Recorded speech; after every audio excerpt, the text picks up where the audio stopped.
You have given the enemy a spiritual blow to the gut. I want you to understand something.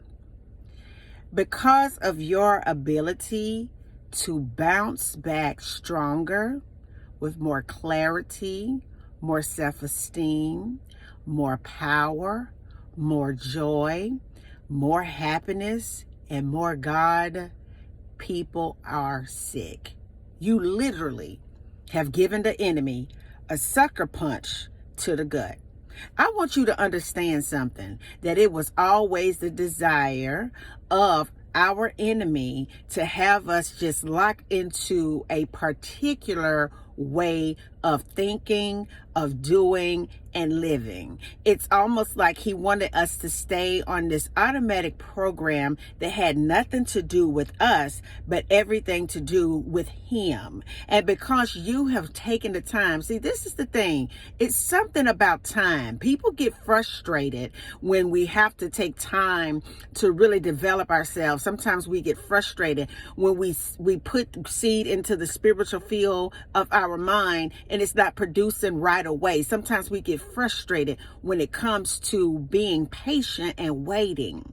But for those of us who understand how spirituality works, we get excited because we know that in the waiting is when God will really take his hand and begin to change the narrative of our story. It's when God will take his time to refine us through the wounds. He will take his time to heal our hearts and give us more depth to love. He will take the time to deliver us from something that was controlling and ruling over us for many years. And because you went on with your life, you gave the enemy a spiritual blow to the gut. See, it was a many times that you may have been up with your stomach hurting, your head hurting, and feeling some kind of way because of the way that someone done you. It may have been a many a times that you couldn't eat and you couldn't even hardly get yourself together to work. It may be a many a time where you were just left sitting there questioning things because you didn't have the closure that you really needed. But it was something that happened when you began to just give that over to God and say, God, you know what? Give me the closure. You know what? I don't understand it, but I accept it. You know what? I really still believe that you created me in your image. And for that very purpose alone, I know that that was a good thing that you did in me. And when you began to accept what God allowed, when you began to just be in the midst of your transformation, when you began to just hold on to your faith and knowing that that substance that God has given you is something spiritual that only his eyes can see, when you began to really trust your process and trust God with every bit of your whole being, every particle of who you are, down to the atoms of your cells began to be renewed. They began to dance. They began to sing. You began to awaken. You began to be firm. You began to gain confidence and stand in your ability as a man, as a woman of the Most High. And you said to yourself, listen, I don't need another phone call. I don't need another good morning text. I don't need another goodbye text. I don't need any more attention. The only attention I need is the attention of God, because God has been so good to me.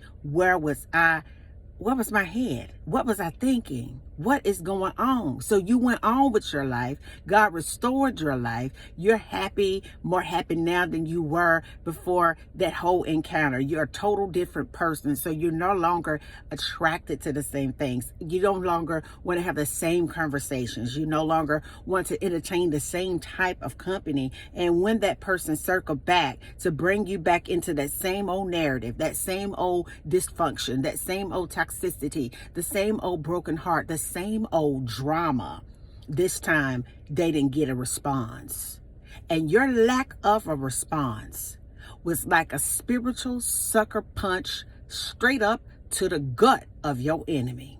Because you taking a stand and saying no more. I don't care how excited I am in my heart. It is a cycle. It is a familiar spirit. I'm no longer willing to buy into that idea.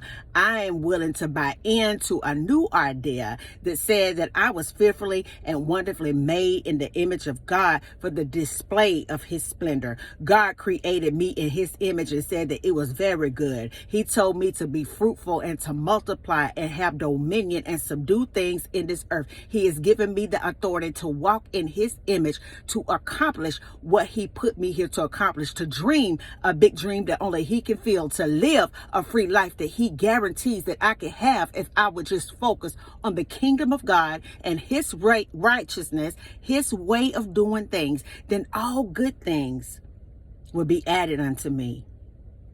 And in the midst of adding things, God will subtract things, familiar things that we thought we needed. He will begin to subtract things that we used to have a taste for. He will renew our mind so that we are in alignment with his will for our life.